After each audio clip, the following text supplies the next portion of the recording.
Estos son algunos de los productos que estoy utilizando. Estoy usando la base de Ruby Rose,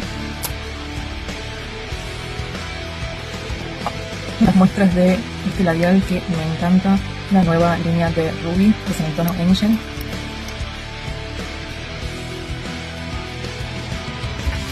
El delineador de Postar, también de Ruby.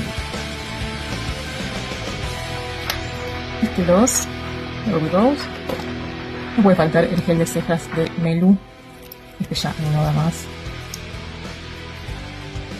Paquete de iluminadores. Miren la pigmentación. Por último, esta paleta de Ruby Rose. Bueno, se me cayó. Miren lo que es. Como siempre, la calidad de Ruby Rose. Todos estos productos y más los puedes encontrar en mi tienda online.